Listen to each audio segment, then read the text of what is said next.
Amazing. So ready?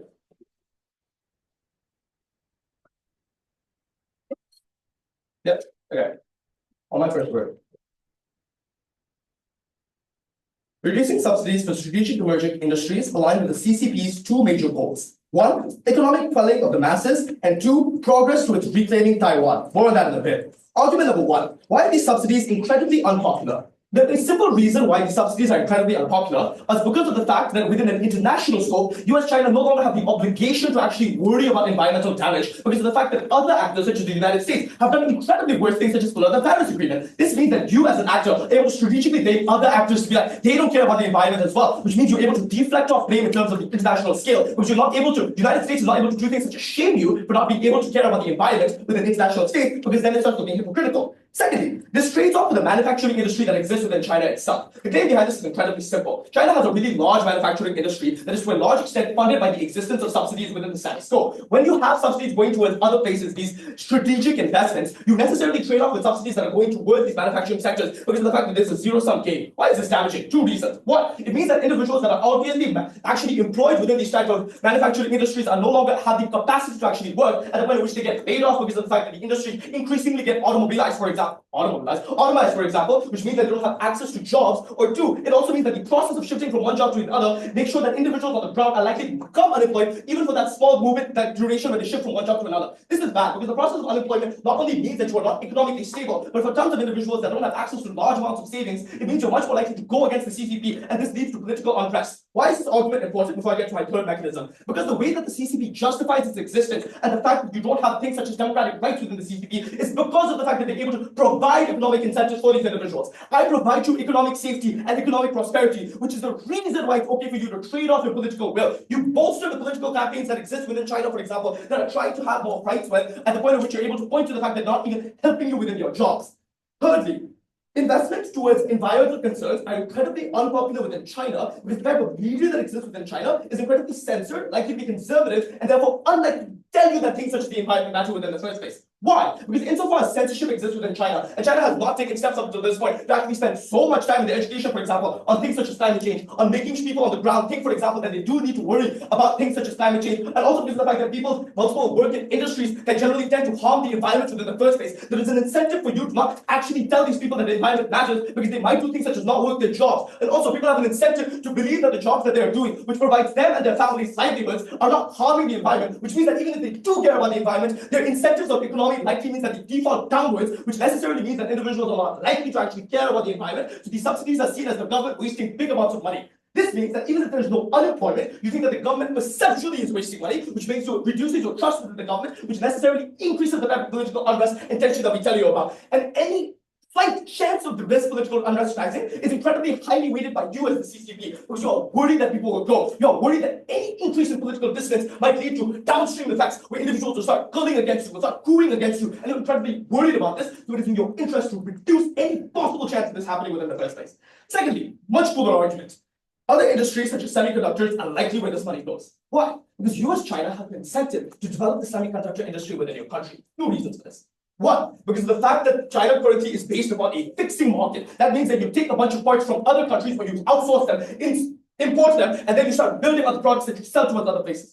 Problem, this is reliant upon imports from other countries. This means that you're not self-reliant. This necessarily means that the way that the money goes is not towards subsidies, because things such as EVs, for example, still are based on construction rather than things such as mining or getting resources. You necessarily are likely to spend that money on these resources within the first place. This means that one, US-China becomes significantly more self-independent. This means that you have access to more things such as being able to get hard minerals in order to buy parts. This means that you're able to do things such as afford the things that to buy metals or lithium necessary in order to make semiconductors. And I think that semiconductors is the most likely comparative. Why? Second mechanism, because you want to overtake Taiwan. Xi Jinping believes that getting Taiwan within the first place is in his political interest. He thinks, for example, that these are people that are dissident from us, that these are the individuals that we actually care about because we belong within the same motherland and the same nation state. He's irrationally believing, insofar as the CCP is based on Xi Jinping's beliefs, that they want to reclaim Taiwan within the first place. This is a complicated argument. I'll walk through the verdicts. Burden number one, why are you unable to go within Taiwan within the status quo? Quite simple. One, the United States and multiple other countries rely on Taiwan for their big semiconductor industry. This necessarily means that it's very difficult for you to go over into Taiwan because of the fact that you're worried that they might actually target you. Why is now a uniquely good time then to build your semiconductor industry? Two reasons. One, because the United States has shown increasing strategic ambiguity about defending these type of other countries. We see this through the example of Ukraine, for example, where they're less likely to give funding towards other countries at the point in which they don't want to give towards other domestic affairs. We see this because of the fact that the left don't want to do this because of the fact they're worried about colonialism, and the right don't want to do this because they focus more on domestic policy. This necessarily means that the United States is taking a stance of strategic ambiguity in terms of Taiwan, which necessarily means that investment is more scary over there.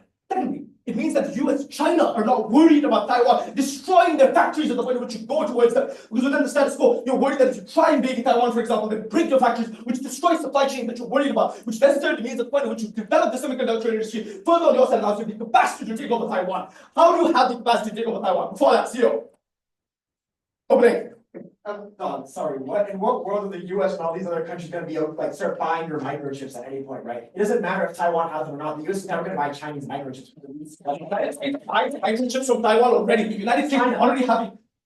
United States is buying chips from Taiwan already. The United States needs to buy chips because of the AI industry that is developing. Tell them computers, for example, rely on semiconductors for their computers and their transistors, which necessarily means if your case is China takes over Taiwan and now all of a sudden the United States will just not have fucking computers anymore, good luck on that. This necessarily means that US China have an incentive to go over Taiwan and now fuck them over at the point in which you have your own semiconductor industry. What does this mean? One, this means you have now the political will to take over Taiwan and therefore you get to do something that the CCP has been in the interest of for many years. But secondly, it means that at the point in which you take over Taiwan, you have more economic leverage over the world than in the first place. We see that the United States is taking terrible foreign policy decisions, which means that it's your incentive now to act to ensure that you're able to get Taiwan, that's giving you access to the semiconductor industry, meaning that you are much more important within the market. This also means you get a significant amount of leverage over other countries, which is the other impact on these matters, even if you don't buy ideologically that China wants to see Taiwan. Why? Because the existence of semiconductors happening and existing within your economy means you're able to outsource these to other countries. This means you now have political leverage over these type of things. Many countries are built upon semiconductors and Taiwan is the biggest foundation for that. So the way in which you're able to take over Taiwan, not only are you able to access their semiconductor industry, but the money that you're spending and subsidizing towards your own semiconductor industry necessarily means you have the ability to sell these semiconductor industries outward. This gives you political and economic leverage over other countries, which is particularly important during a time where the United States has taken bizarre foreign policy decisions, which gives you the unique capacity to do all that in the first place.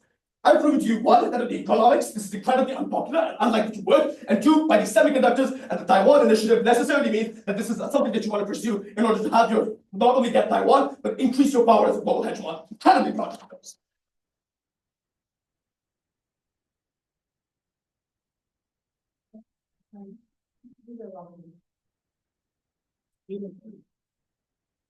Yeah. Okay, yeah, I guess same disclaimer, not my personal opinion, this debate is a game. Also for context, me and the team in opening government are like quite friendly with each other, so I'm not just gonna be like a massive apple and outrun people. They're my friends. All this being said, yeah, I'll spend time there. Oh, and just for race. Got it, okay. Start at the top thoughts on framing with what the CCP wants. I think we generally we believe what the CCP is like wants to have the most competitive industries in the world. We believe that cutting competitive industries is essential for the growth of the Chinese economy, which open government is essential for the success of the CCP. I think we totally agree. We believe that having the most competitive business in the world means that lots of countries start doing business in the yuan, means that lots of countries start sending wealth to your country, means that your country's economic value grows, means that when people want the yuan currency to do business with you, the value of your currency accrues, so the value of all the money that the people in your country already have goes up. It means that people start learning Chinese and pick up China as a friend. We believe that this increase in hegemony is what allows China to actually achieve all of its foreign policy goals. It's what allows Xi Jinping to deliver on the BRI, and it's what gives Xi Jinping maybe like the best chance of getting Taiwan, although I think this Taiwan argument is extremely weird. Sorry, guys. All right. Let's start then on the simple argument about why subsidies are necessary for global competitiveness of Chinese industries. I think there are a few warrants here, right? First, we believe that in general, lots of international countries right now are making a very strong effort to make cheap green energy. Here's why. I think we recognize in general that the climate crisis is happening, and at the very least, a substantial number of consumers and countries want to buy green tech, want to buy solar panels, want to buy electric cars. I'll get to the demand in just a second. But I think the general idea here is that we understand there is a current economic and technological arms race. This means that a lot of Western countries that don't want their market to be eaten up by China are massively investing right now in their green technology. They're investing in Tesla, they're investing in solar panels. This means that already globally there's a lot of investors who lower prices for green tech from other companies. I think then what ends up happening when you subsidize is a few things. First is that you lower the price of your products, right? This is pretty simple, right? If the Chinese government is taking over some amount of the cost of producing an electric vehicle, some amount of the cost of producing a solar panel, it is way cheaper for you to sell. When you sell at a lower price, the basic laws of supply and demand say that you're going to end up eating a lot more of the demand because it is cheaper. I think the second argument here too is that absent subsidies, there's like very little capital for these industries to grow in your country. Insofar as we believe that China is a command economy and a vast majority of the open capital of the country is controlled by the government, we believe that without government investment, it is really hard for these green tech industries to get the startup capital that they need to actually enter the global market and make it out of the Chinese market in the first place. Subsidies are the only way to open up this capital for these countries, for these companies, and have them have the ability to one, sell in the Chinese markets, and then two, develop the capital to go global. I think the third argument here, though, why it's really important for you to lower the price of your goods to ensure that they can have success in the global market, is that lots of countries right now don't like China. So they have massive tariffs and sanctions against Chinese goods, which makes the prices of them higher in imported markets. Again, simple economics here, right? The more you can lower the price of your good before tariffs, the easier it is for people to actually buy it in the country. The easier it is for someone in Europe, for example, who wants to buy an electric car, to buy a Chinese electric car over a Tesla. You get greater access then to the global market. Here's then why we believe that you're then likely to access international markets. I think the very simple argument here is that China has massive export infrastructure already because of their BRI investment programs and their history of a massive global exporter of manufactured goods. Insofar as China already has the ability to get these goods to all the world, I think the big differentiator between why China succeeds and doesn't succeed is whether they're able to provide the accurate price. Subsidies allow them to do just that. Now let's get to the important next burden of the argument. Do people want these goods? Absolutely they do. I think a few reasons here, right? I think first, the most basic one is that green movements around the world are like popular in some countries. There are lots of people that are recognizing that climate change is really fucking bad. They want their governments to start investing in green energy, and a lot of governments are doing that. You want to be the one that sells the solar panels to all the governments around the world, especially in countries which are beginning their green projects like Mexico and Brazil. I think the additional argument here, though, is that individual consumers also care about the climate. So even if like all of France isn't going to start buying Chinese solar panels, individual people in France might want to buy a green car. We'd rather than buy a Tesla, sorry, not buy a Tesla, buy a Chinese green car over a Tesla. Lower prices allow you to do that. I think the other level, though, for demand of green industries is that oil and gas technologies are extremely subject to price fluctuation. Every time somebody finds a new oil reserve, the prices of oil shoot down, and every time Russia starts a fucking war, the prices of oil go up. Every time OPEC says, hey, I might not want to sell oil, oil goes up. The prices of these goods are controlled by a very specific few set of countries that make them highly volatile. Companies do not want to be reliant on oil for their energy supply because of this high price volatility. Green energy, though, doesn't have this issue. Once you have the solar panels installed, it is very hard for you to raise the cost of that energy because the panels are already installed. Your main factor is that the sun is up, and the sun comes up every fucking day, so it's a lot more reliable cost-wise than oil. All this means that the world really wants green technology, and when you make that green technology market competitive by giving these subsidies, you gain access to a global market. Okay, two big impacts here on the goals of the CCP. First, on economic growth. We already told you this, but I think the general idea is that one, if people are buying your goods, more money is going from other countries into China. More money in China means more people have money to feed their families, and more people are able to do good things, more people are able to invest in industry, and industry grows long term. Second, though, is that when companies start doing money with, when companies start doing trade with Chinese business, they have to trade in yuan, the Chinese currency. That means then that the demand for yuan massively, it's yuan, right? Yuan. Okay, sorry. In Chinese currency, right? The demand for this currency then massively increases by again, law of supply and demand. When a lot of people are demanding your currency, it means the value of the currency increases. This then means that Chinese consumers are one, able to access way more international goods, way more cheaply, but also the value of their assets massively increases, so their wealth goes up, you get a massive economic good, filling the burdens of the CCP. I think the other argument, though, is in hegemony, right? When more countries start seeing that Chinese money is like a good thing to do business in, they're more likely to become dependent on it. They're more likely to start doing business in Chinese. They're more likely to care about what China does. This is especially important for countries, again, like Brazil and Mexico, which are still developing their green initiatives. China knows that in its best interest for these developing economies that haven't yet chosen when they're going to align themselves with the US or China, to align themselves with China, because any opportunity for them to develop, to expand their influence, especially in this new green tech era, by having control of extremely valuable resources, allows them to have more stability in the world. Now to the OG case, which would be pretty popular. One of the points of this is incredibly unpopular. I think the first argument about trading off of manufacturing industries has a major problem. They just assert to us that China's manufacturing industries can only exist in a subsidized sense. But insofar as one, this is completely unwarranted, we give you warrants as to why our industry specifically needs subsidies. But two, we tell you that insofar as again, China is a massive exporter, and everyone is already buying Chinese manufactured goods, it is likely you're able to get a massive amount of capital inflow anyway without the Chinese government, which means that you're able to support these industries anyway. The impact here is not big. I think then the loss of employment impact doesn't really go through. On the idea about investment in the environment being seen as bad, really simple, right? If you're in Beijing and you see the air is full of like, I don't know, dust all the time, you cannot breathe, I'm pretty sure you know the environment fucking sucks and bad for humans. But two, I think the Chinese government, even if people don't care about the environment, can sell this environmental investment as something that is good for really the green tech war, which I think is a generally good thing that people like. I think on the semiconductor argument, this is like legitimately just fucking ridiculous. I do not understand this argument. Why is it that China developing the ability to have microchips means that suddenly the US stops defending Taiwan is unclear to me. But I think the other thing that they have to prove to actually win this round is that a war in Taiwan would be a good thing. Why did China have the ability to militarily take over Taiwan in war that's super fucking devastating and super unpopular and destroys the CCP is unclear to me. The argument does not show.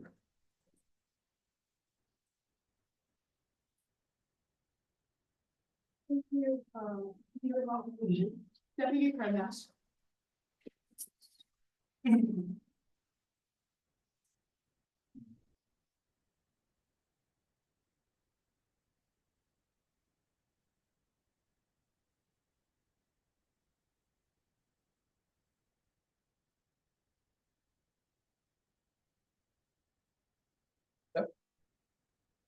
Yeah, just say that.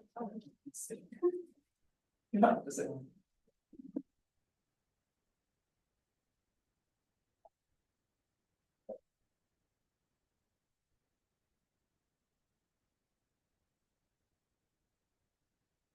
Time in 3, 2, 1.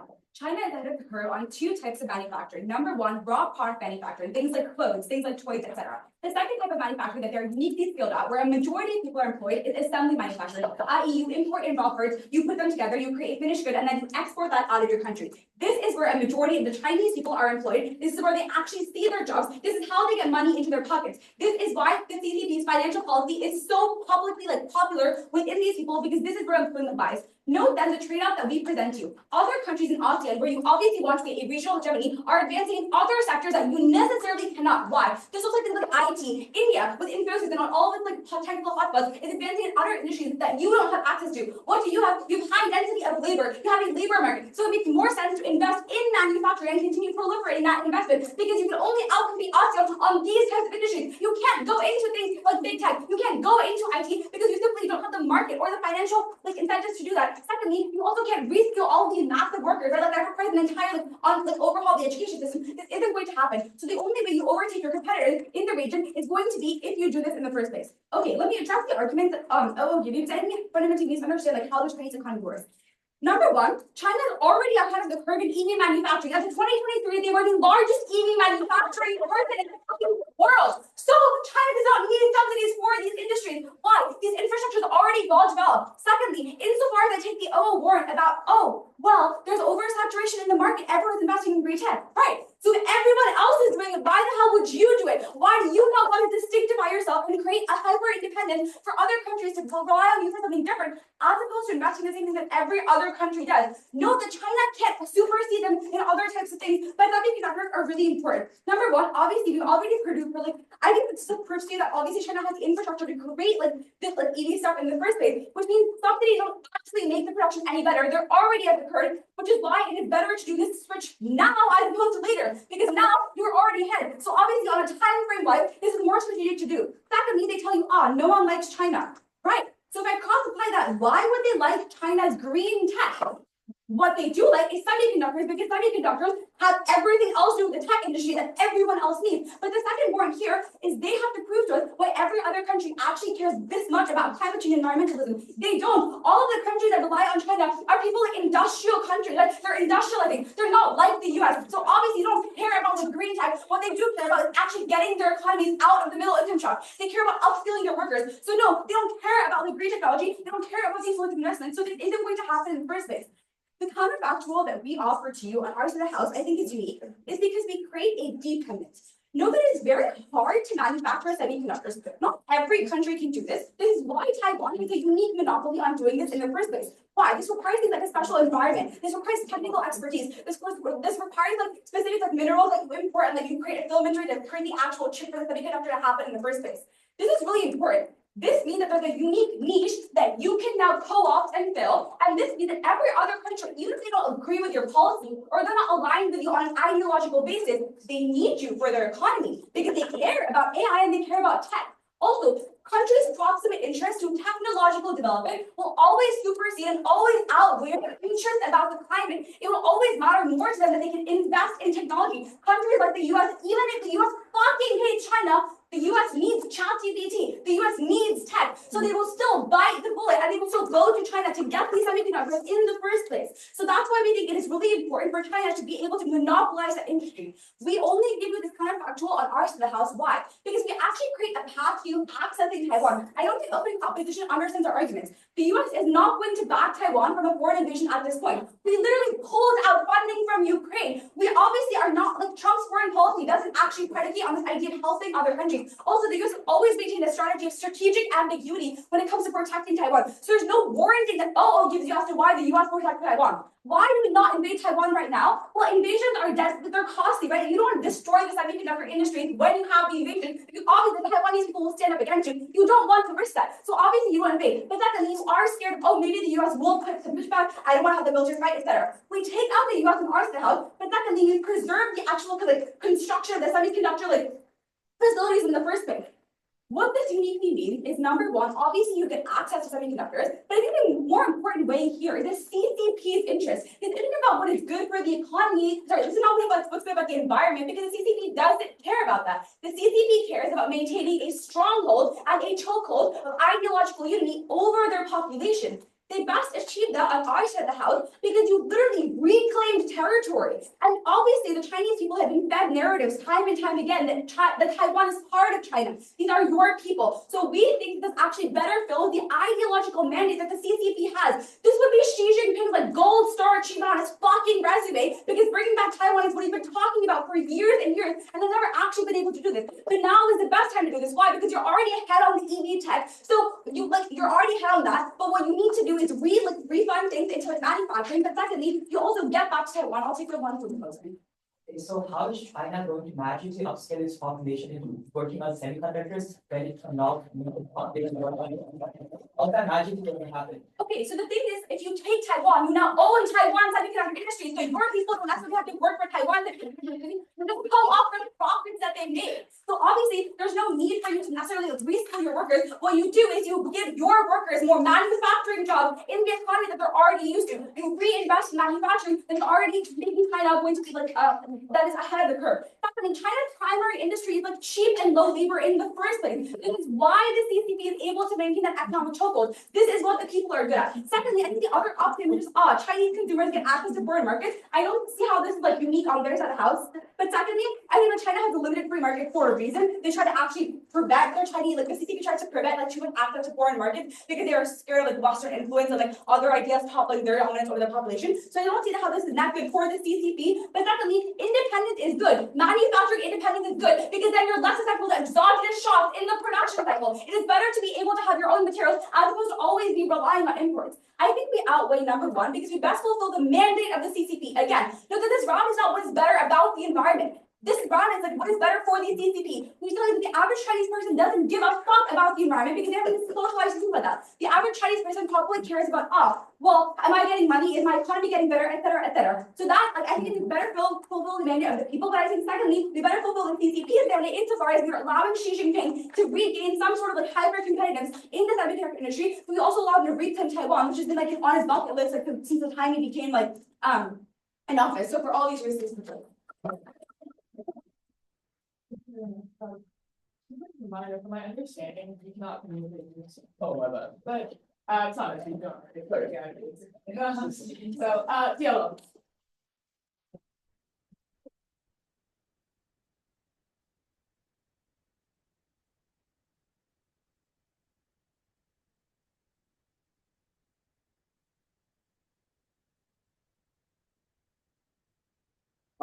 Again, to all hopefully future employers. We haven't gotten there yet, but whenever someone employs me, don't read too much into what I'm about to say. Oh, God. Don't. All right. So our government has some very nice, large, big impact scenarios, but they simply are not mechanistically rigorous enough on proving the right things onto why any of their massive impact scenarios meaningfully have any tipping points. Let's start by going down the line by line of the Prime Minister. First, on subsidies being unpopular and them turning to other actors. First, just because the US pulled out of the Paris Agreement doesn't mean that the EU can criticize you or like further sanction you or like do like other sorts of things that are bad that you really don't like. Also, the technological arms race and the manufacturing arms race, they fail to realize is like intimately tied for the energy race that has better certain kinds of sustainability because that's the kind of technology that's going to be the most desired in the long term. Importantly, and this is really important for their case, out of neither of their speeches, they ever meaningfully prove why there is a big trade-off between supporting the manufacturing industry and supporting these like new kinds of subsidies and doing this 5-year plan. Notably, this 5-year plan happened in the status quo. It started in 2021 and it's been going to 2025. And it seems to me that according to the DPM's own admission, China is still #1 in manufacturing. So there's no meaningful trade-off that they prove here. Also, we think that China also at the incentive level cares much more about like their international goals than their domestic goals. We think that there's like, because of there's like a shift in the global order, the fact that the United States is acting in different and more hawkish ways, that the EU is like more politically weaker than it used to be and is less like willing to stand up for like neoliberal values. We think when these sorts of things happen, this means China cares more about its international dominance and sees its ability to increase its expansion hegemonically as much more of a bigger goal than like marginally increasing like the quality of lives of the random citizens. Let's deal with their impact about layoffs. One, it's unclear why particularly the CCP cares enough about why if large amounts of people become unemployed only in the extent to which they're going to have some sort of massive protest. But at the point at which they explain to you that all the people that like who live in China have been like believe the sort of indoctrination that they've got from the CCP, it's unclear why they're going to do some mass protest and try to overthrow the government. But also they fail to realize that the kinds of production that happens on our side of the house, the creation of these like new renewable energies, necessitates increases in the amount of manufacturing that you have to do. Sure, we do concede that it does need some sort of more high-skilled workers, and that's like probably necessary. But also just like the scale required means that there are probably going to be more manufacturing jobs, or at least enough to offset the kinds of impacts that they want to go for.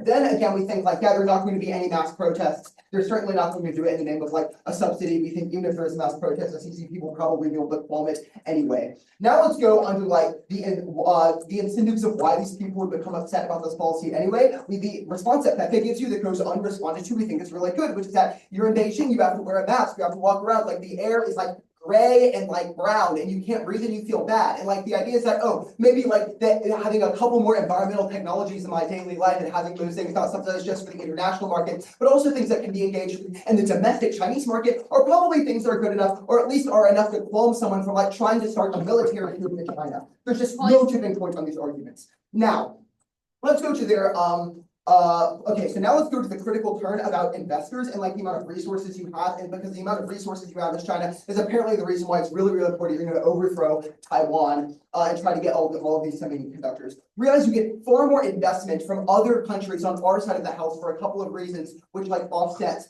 all of their concerns. The first is that like you perceptually look much better. You're doing things like the EU and the UN might want to be doing. You're being more environmental, and even if these countries care less about that, you're like running towards the main argument. Also, the fact that they're cheaper, the fact that like other countries have like Germany and other countries that would be doing renewable energy and have less of a capacity to do this economically means there's also reasons that people are likely to invest in these companies and do really well and like help appreciate the yuan. Then just on this whole issue of Taiwan, largely, this is just not a delta in this round because not like the idea that if there are going to be subsidies or not is going to change the fact whether you do a military invasion is just absolutely ludicrous. We think there's no world in which China ever like invades Taiwan in the near future for a couple of reasons. One is like Trump is particularly hawkish and he's like is using unprecedented military and he's like do different things. And while he's pulling out of Europe, the idea that Trump would like want to like look really good but like crushing you instantly in Taiwan. That's not something you can like entirely rule out. Also, like the US has like better information on the area. They already have like nuclear subs in the South China Sea. We think that like they have a home field advantage in terms of people of Taiwan probably want to be more Western. But we think the fact that China is ever going to risk possibly losing a war with Taiwan is way, way worse. It is such a high risk that they're never going to like do so off the issue of like subsidies. We think this is just absolutely there. And also there's no incentive to do so because you don't existentially need semiconductors in order to like have your economy like exist. We think that the economy grows faster and easier if you have more investment and instead of doing like a literal investment, and you get more investment because you're just like a safer investment for the reasons Fefe gives you. I'll take closing. Both Democrats and Republicans have like shifted away from like supporting Taiwan. Literally building semiconductors within Arizona. There's a reason why Trump has been like, why are we protecting Taiwan? Let's take back our military material. They're never going to defend Taiwan. Okay, even if this is true, we'll take China government as our highest ground, and for some reason China believes that the US is not going to like defend Taiwan. We think the implications of them invading Taiwan anyway are really bad, because guess what happens? Everyone sanctions you, the rest of the country is like still mad at you, most people see this as really, really bad. And guess what? That means they don't buy all of the products you're making, even if they're slightly cheaper, even if you do get the semiconductors so much better, there's zero incentive for the entire rest of the world to do so. So even if you successfully invade Taiwan, there's no long-term economic benefit, even if you're able to get slightly cheaper prices in the short term. Let's go briefly to the economy and some of the material we get out of the Deputy Prime Minister. On the economy, yes, you're still like largely manufacturing. You also like can need to do the manufacturing, like yeah, all the earlier analysis speak to this. On China already being ahead of the curve. Realize that this 5-year plan existed in like 2021, and like their empirical argument here helps prove our side, because what we explain is that like they have to explain why reducing the subsidies are actually necessary. Right now, if we see that China is still had the subsidies in the status quo and has still been economically really, really successful, they just have zero margin on all of their impacts about the economy and like why you're internally like need manufacturing. Well, we agree that's important. They met that out really well. It's just not a premise that's important to proving their case. We also just think it's like not more strategic to quit while you're ahead, because the EU and like USA want to take you down. Like people are at least like even if it's not true on like the national level of like these governments and the private sector, the US private sector wants to be ahead in terms of AI. Sam Altman is like working day and night to try to make like a new, better AI to like try to beat China's new one. So the idea that like, oh, we're gonna just put more ahead and we'll invest in something else entirely, even if you buy all of their mechanisms, that's not something that's good, because it's a reasonable chance you could lose out in this race. And for the earlier analysis that we did, China cares the most about like being a global hegemonic, a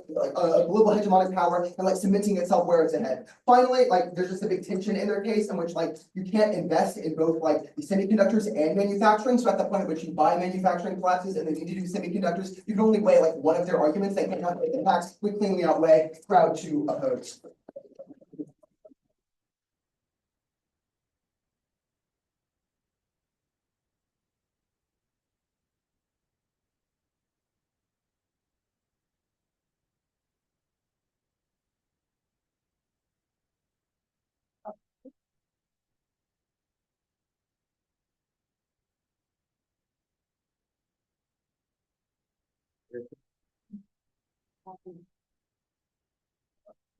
Sorry, guys. Missing a paper that Did I did it fall? Question mark? You need a Stanford, you want to just use whiteboard? Huh? You want to just use whiteboard? You know, I have a timer, so I'm missing a Paper. paper. Oh. So yeah, I'm confused. I don't know, like my bag, that's. No, the paper was saying. Wait,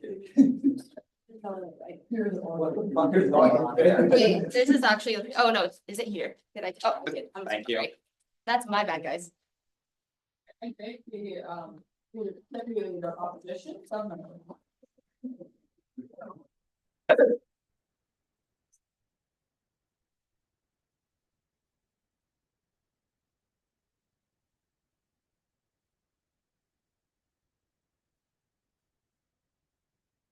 Okay, before I get started, if the CCP is watching, I love you, bestie, go take Taiwan. If the US government is watching, grr, I hate China. They're awful. Okay, with that out of the way, on with the round. Obviously, none of this is mine. Okay. I will begin on my next. Both opening teams live in an absolute fantasy land where China is overflowing with cash and able to spend that money to pay for the global green transition or invade Taiwan outright. What we're going to do from closing government is explain three things. One, why the CCP does not have the money to do what opposition is proposing and repeat this 5-year plan. Two, why these subsidies will go farther and be less expensive in other industries besides the renewable sector. And three, fill in a missing burden in OG of explaining why China wants to invade Taiwan and what this will actually look like and what is required for them to do so. Okay, first, what does China want? I think the important thing to note here is that we get a characterization from opening. It's probably pretty accurate that the CCP has a decent hold on power in China. They're not actively really worried about minor things destabilizing them. The CCP is at this point worried about tail risks to its power. Things where China almost completely collapses and they have a massive popular uprising against them. Okay, what could that look like? I think one is a Chinese debt default.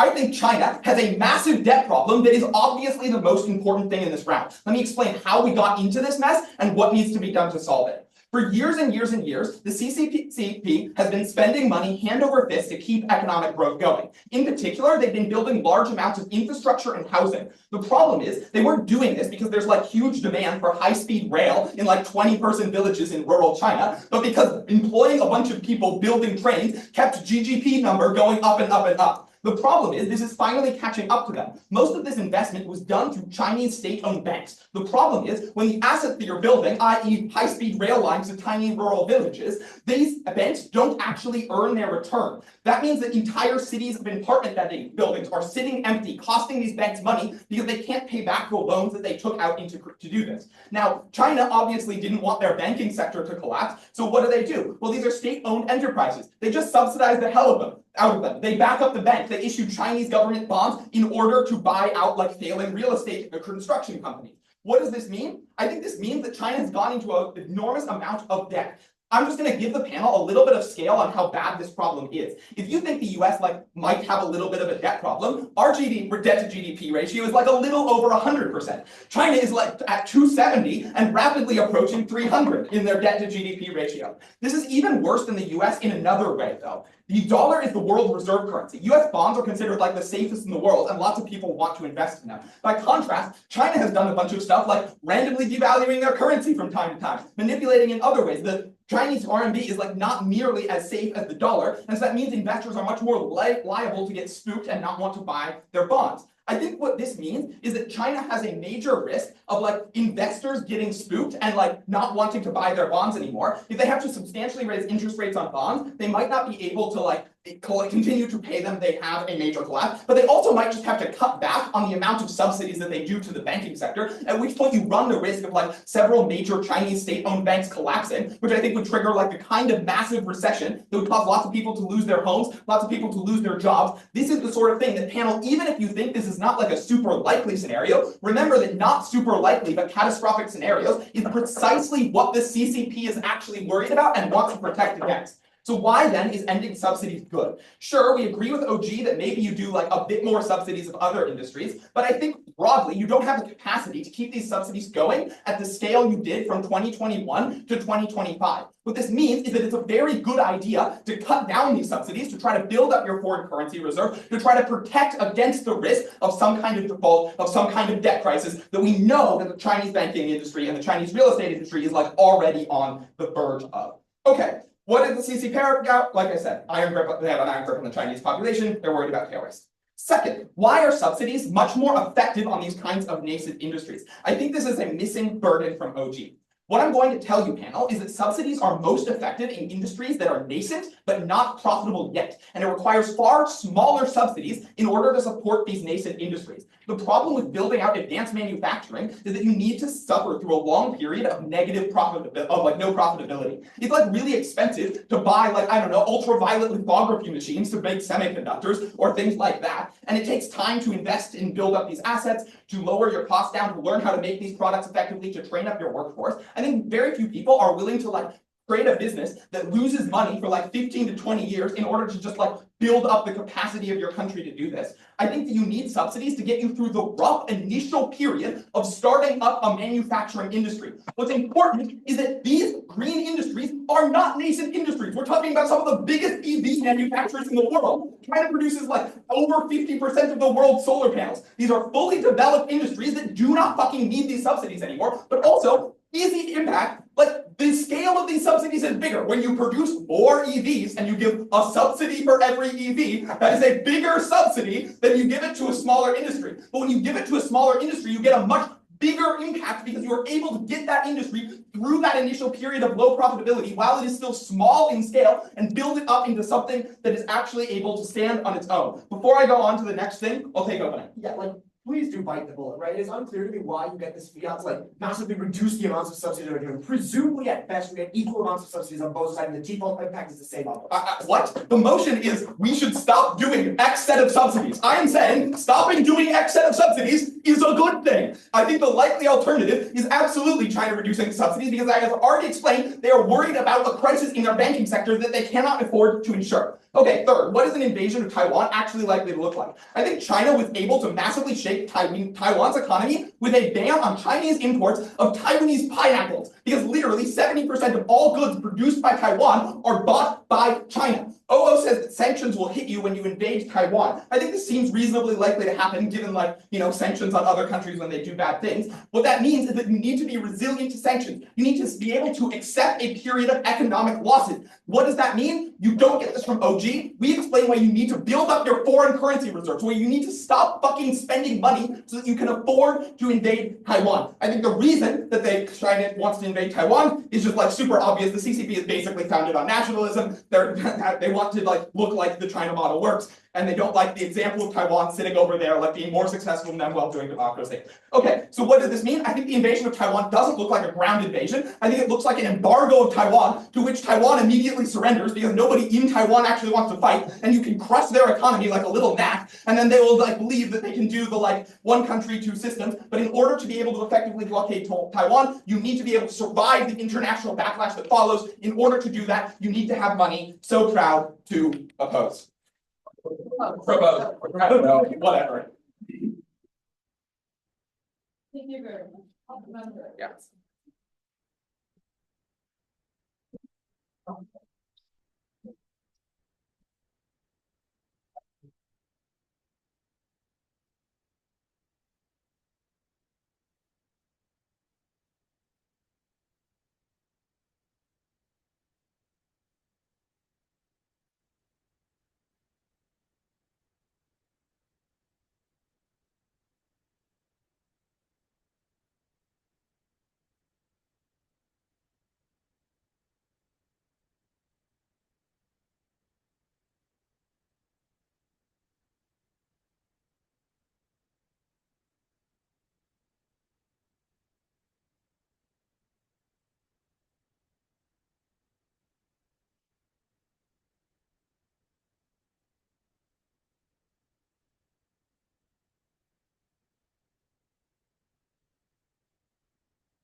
From OO in this debate.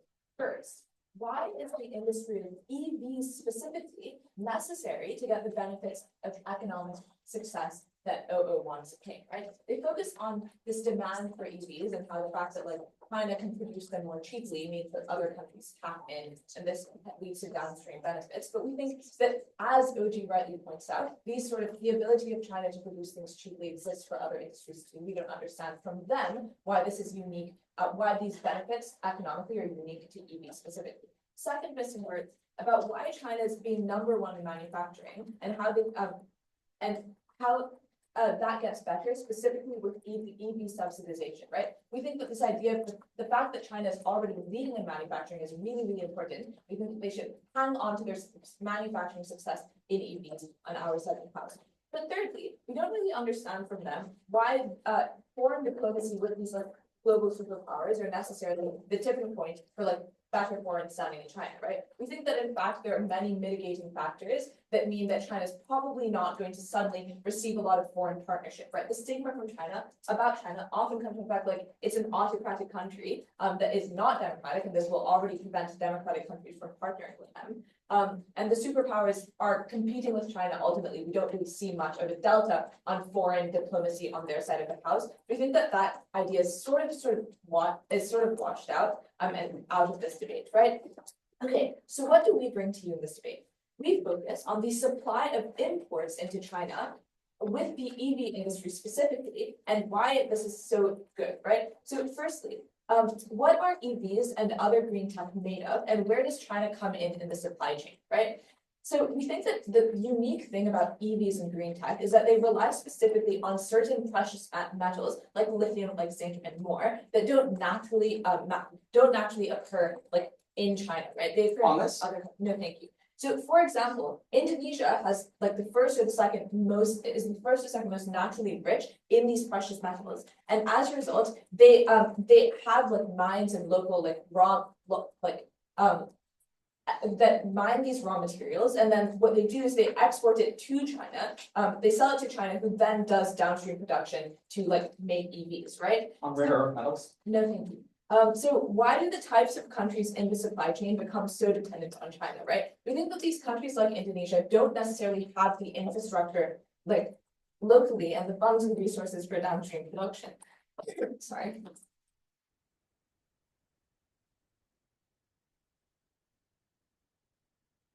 Right.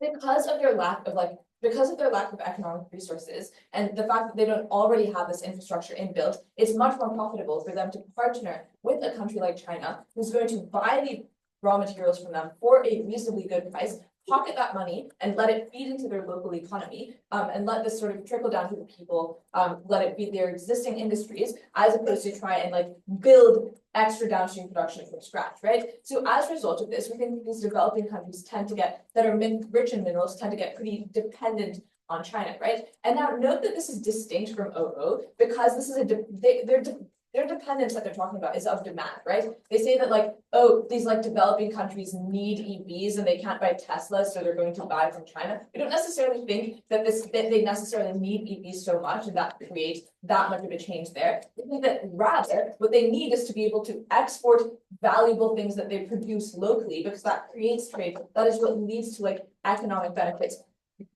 like downstream, like in their own country. And we think because of that, this idea of supply is much more important than their idea of demand, right? Now, we also think that this is unique to EVs. This idea of like certain raw materials is unique to the EV industry because things like semiconductors that OG is proposing, for example, don't rely on like these precious metals don't rely on these certain precious metals that are only found elsewhere, right? And we think that OG explains and relies on this mech, so I don't really need to explain to you why like semiconductors don't rely on those raw materials because they give you a ton of material of that. And they say that it's bad that you have to import raw materials from developing countries. We flip this on and say that it's actually side good, right? So why is it in China's interest to seek foreign partnership from these mineral-rich developing countries rather than other countries, right? We think that these developing countries are particularly easy to influence their local governments at the point at which you have significant economic sway over that, right? And you get this economic sway when they depend on you because you're their main sort of market for their raw materials that they're really, really rich in. This is sort of one of the few like economic sort of leverage points that these developing countries have. They depend on China. So this allows China to then exert political power over these countries, many of which are in Southeast Asia, near to Taiwan, for example, and sort of exert like political power over them so that they can become sort of puppets of China or like banana republics, right? And so we think that secondly, we've seen in the past, like China empirically does choose to partner and like sort of like bully in a way, once again, not endorsing this, but it's a debate, right? Like developing countries, because it's good that they like exert political power over them, then they influence like the laws that are passed, they influence the votes that they make in like the international community and all of these, right? Now, so why is subsidies necessary? Okay, so and we also think that this sort of reaches this impact about like Taiwan, which is like a really high burden, but we think we sort of lower that burden at the point at which we prove that they exert political power over countries that are in that region, which is like a way to sort of lower this burden towards like invading Taiwan if that is in China's interest, so we can access that benefit a little bit better, right? Now, why are subsidies so necessary for manufacturing, right? We think that without subsidizing, like inherently, first of all, you lose the signaling to like other countries, like these developing countries, that is a potential market for them to tap into, and that in like because of that, you probably lose a little bit of supply there. But secondly, you like just for the local people, right? You remove the jobs they have, and then there's tons of jobs like in the EV industry exactly already, and they're doing really, really well in manufacturing there. We don't necessarily see why they should take these losses and pivot to another industry, right? We think that the EV industry is the only way that China can get out of things like the debt crisis, right? Is their only very, very profitable industry, and it's one that they're already sort of on top of, right? We think that, like in many debates, you should sort of keep what you're already winning on. We think that China should keep what it's winning on, which is the EV industry, right? We don't see why they should abandon this on their side of the house. So we think you should keep going on what you're already good at for all of these reasons. Thank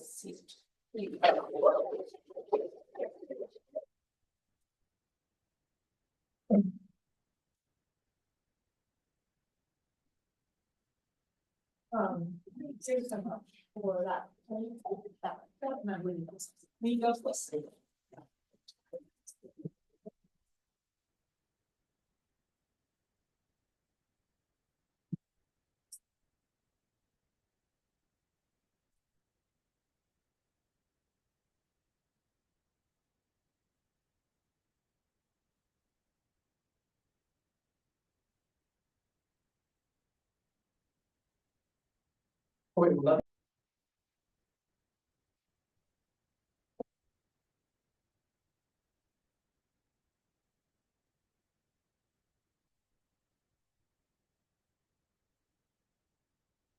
This does not reflect my own personal opinion.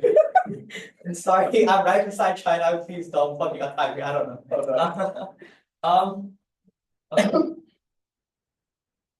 know. Starting my speech in 3, 2, 1. China cites closing government's entire case and just on the fact that China will get more money if they, like, I don't know, get rid of these subsidies for EVs, right? That's their entire neck for like materializing all their impacts. What they tell us in their neck is just, okay, get rid of these subsidies, save money, just continue the industries that as they exist, you'll be in a much better economic state, right? I think there's a lot of missing links with this, and there's a lot of ways that they did not prove this. I would like to point out a couple of things, right? Firstly, if China is in like that much debt that as side government actually tells you, that you're not going to get rid of that debt by just sitting down and like just saving money, right? You actually need to export a lot of things. You actually need to export a lot of things with profit, right? I think this profit is what side government entirely lacks, right? I think what we tell you is this manufacturing industry in China has existed for like a long time, right? This industry has not been successful in actually getting China the profit that it actually needs, right?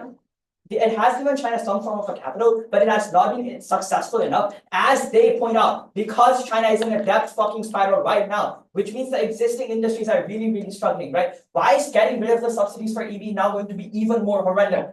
Firstly, as my partner points out, it gets rid of the jobs for a lot of people that are actually working in the industry. Why? Because you get rid of these subsidies, a lot of these industries will probably not have enough capital to actually continue, right? Even though China has a lot of sales in EVs right now, what this actually looks like, it looks like exporting these EVs or like green tech to a lot of third world countries, right? You have to sell it to these third world countries for a lot cheaper price than you'd actually like. You don't get any profit. You don't get a lot of money to actually get out of that fucking debt. Side closing government's entire net fails, right? Secondly, on the entire thing about Taiwan, I don't think, as side opening opposition points out in their POI, I don't think there's enough margin that they've actually you on like how these subsidies are going to be the tipping point for China to actually be like so nationalistic and actually like invade Taiwan, right? If China can invade Taiwan with the debt that it will have after removing the subsidies, it can invade Taiwan right now, right? It can actually sanction Taiwan right now, and I don't think side closing government gives you enough metric to why actually getting rid of these subsidies is going to be the tipping point, right? But the only net that we actually get from side opening closing government as I pointed out before, is you need subsidies to develop small industries. Oh wow, EV industries is really big. Now just get rid of the subsidies, the industry will flourish on its own. That's actually not how industries work, right? If you actually remove like the foundation on what these industries are built on, right? Cheaper ways to export, cheaper ways to import materials, right? Actually giving subsidies to paying less tax to the government, right? All of these things are really, really crucial for these EV companies to function, right? These things directly impact the people in the ground and people who are actually part of China. And the entire MEC on like, I think it was opening government that said it, like there's going to be a huge backlash, there's going to be a huge output of unemployment. I think that actually flips quite easily on them because now you're actively getting rid of jobs and people have to go back to like manufacturing, which is already like overly saturated as like government points out, right? Where does this leave us now in a debate, right? I think the entire MEC, I'll take it later, the entire MEC on like how China will now, the most important thing for China to actually invade Taiwan is going to have to like be like good foreign relations because you can't afford to have sanctions put on you, right? I think that is really, really good, right? Because China cannot afford to be like entirely like fucking outcasted by the entire world because China is not self-reliant right now, right? But what they don't tell you is why removing these subsidies is going to make China self-reliant. Their entire, like, as I told you, right, just save money, it's that easy, right? But it's actually not. By selling these EVs and actually increase, like keeping these subsidies constant, actually going to help China is going to be threefold, right? As my partner points out to you, these industries will still exist. China, yes, it has 50% of the market right now. It will gradually reach to 100% because US has implemented a lot of tariffs. Because US is acting fucking weird right now, and if China continues to actually implement these subsidies, the industry is actually going to flourish in China, right? The production is going to increase. There's going to be more people that are actually going to be involved in these types of productions. So as if China can actually scale up these industries and actually increase the monopolistic chokehold that it has on this industry, it's going to be much more beneficial for China, much more economic benefits, much better in terms of international political capital because China will have a lot of money, right? I think the lack of alternative on their side, like opening government tells you semiconductor, I think this has been dealt enough. I won't go much deeper into that. I think for closing, yeah, I'll take closing. Sure, most people in the developing world can't afford an electric car, and most of the demand for solar panels actually comes from high and middle income countries that can actually afford to revamp their energy sector. These are not the export markets that actually apply. Okay, sure, right? I think a lot of China's export market, sure, it's not going to be entirely third world developing countries, right? But it's also the fact that China has leading production on all of these EVs means that China has the chance to actually export into countries that do have a bit of capital, right? China, maybe it's not like fucking gone countries like Nepal, but it's also countries like South Korea. It's countries that do have a lot of capital and cannot afford to buy fucking Teslas from the US every fucking day, right? There's a lot of market for these countries who are emerging capitals, emerging industries, right? These countries are a huge market that China can tap into and can actually give a good enough product to, and is a very valuable buyer to actually gain capital, right? Now in terms of like why we win this debate, right? I think opening government's entire thing on like Taiwan. Yes, I agree that CCP's main incentive is to like actually invade Taiwan, get control of Taiwan. I don't think why their case on like superconductors is particularly exclusive. If China could have made superconductors, it would have done it already, right? China could make DeepSeek, it did it already. The reason China cannot make superconductors is because it does not have the adequate facilities to do so. I don't know how that fucking materializes after you get rid of the subsidies, right? Secondly, on like opening opposition, I think opening opposition does a good enough job to point out all the flaws in OG's case, but they don't give you enough reasons and intentions for why actually keeping these subsidies is going to help China actually reach their goals. That's what side closing opposition does. That's why we take this debate over OO. For closing government, I think the reason that we win over closing government is because their entire MEC and their entire case is hinged on the fact that China can make money after they like stop these subsidies, and their entire MEC on like why they make this money is save money, like just get hold of your resources. I don't think that really is enough, and I don't think that would have materialized because like all the existing industries in China is a failing industry. As they point out, China is in a debt spiral. It cannot do what they tell them to let them China to do. That's why they're closing opposition period.